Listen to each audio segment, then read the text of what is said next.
Beautiful day outside. Hope everybody's doing well. Is that, you can see that there. That beautiful, anyway, it's not much very visible. Beautiful day outside. I hope everybody's doing well. You know, it's okay. I know not everybody, but I know a lot of people think I'm crazy. And not for that, but just I think people think I'm crazy in general. Not really crazy, just wrong. So I want to talk about, scoot this over a little bit. I want to talk about something that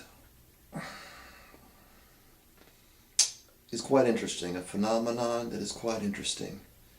And I've decided to entitle it Oppositional Thinking. I guess an example of this would be, you know, the saying that my teachers used to tell me when I was a kid. See, I don't know if you remember this, you know, I don't know if they still say this. People still say this very much.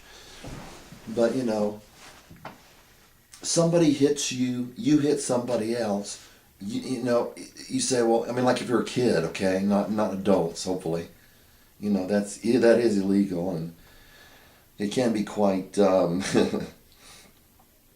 unmatched as far as one person involved could be unmatched with the other. You know, it could, you know, just could result in problems, as well as don't really think that God approves of that. But if you're a kid and you know, and kids are about the same size, same grade, that kind of thing, approximately same age, one kid might hit somebody else, and the kid and then the other kid might hit him back, and the kid that hits him back will say, well, he hit me first, and then you know, an adult will say, well, you know, they used to love to say this in my school, well, two wrongs don't make a right. So, but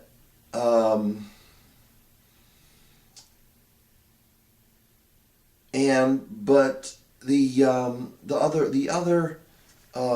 kid that got hit back, he got hit and then hit back, could say, well, it wasn't wrong. You know what he did. You know how it got to this. So it's a semblance. You know, to say two wrongs don't make it right. It's a semblance of some objectivity, not necessarily objectivity. But then the other kids, both the kids that hit one another, they both felt justified in what an adult or a teacher will say, well, that was wrong. And then when you hit him, and then the return hit, well, that was a wrong. So it can also be expressed in the atheism, Christianity nexus, or generally, for many people, a broader scope of the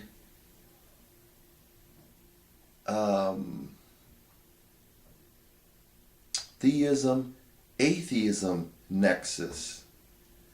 I saw an atheist. I don't watch atheists, okay? I mean, I usually don't watch atheists, and I usually don't watch troublemakers.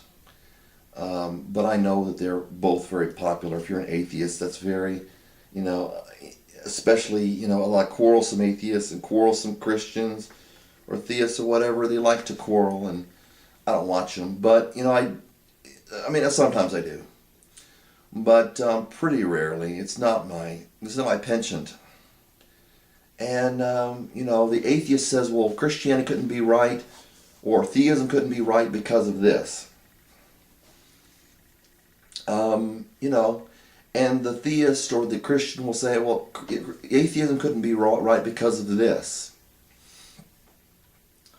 And I think what will be good is what we think is, we get entrenched. And I think that's a dangerous position to be in.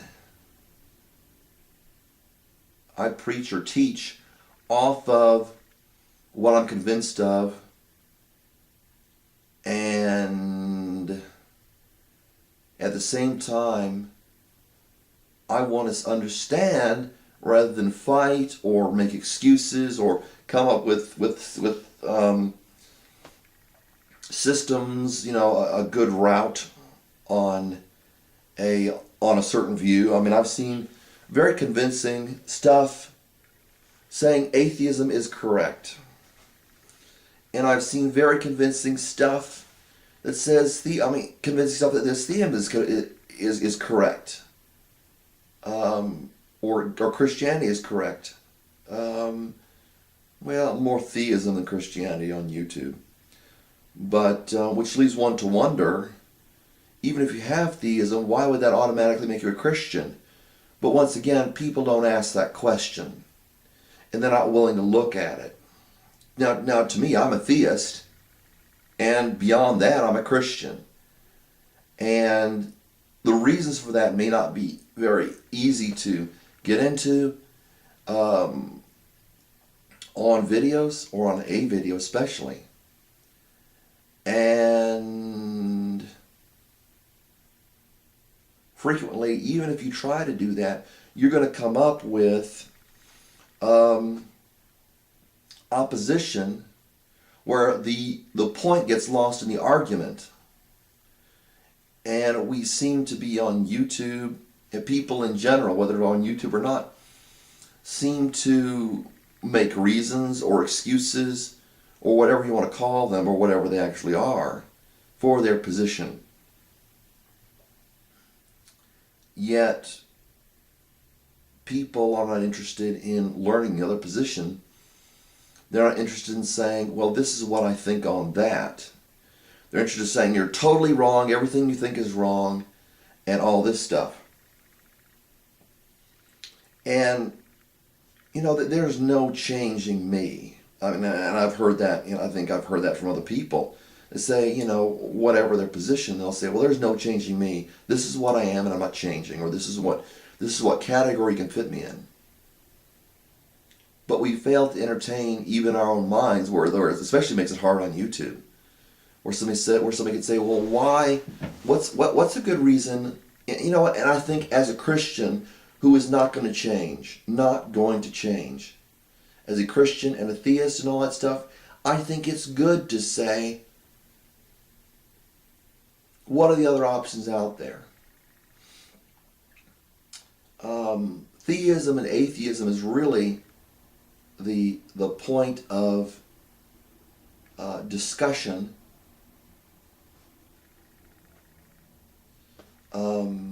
Not atheism and Christianity.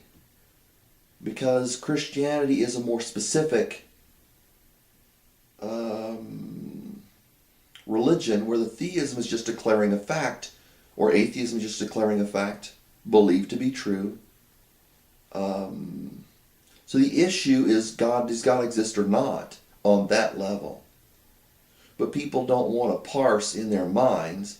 They'd rather argue and call people, well, you just don't have a brain or something. You're brainless or something.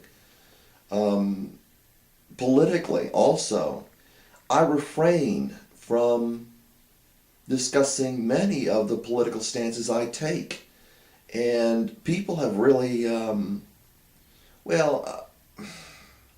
seem to be, there's a little bit, I get a little bit of a feeling, a little bit of a sense that people get upset at me, because I've done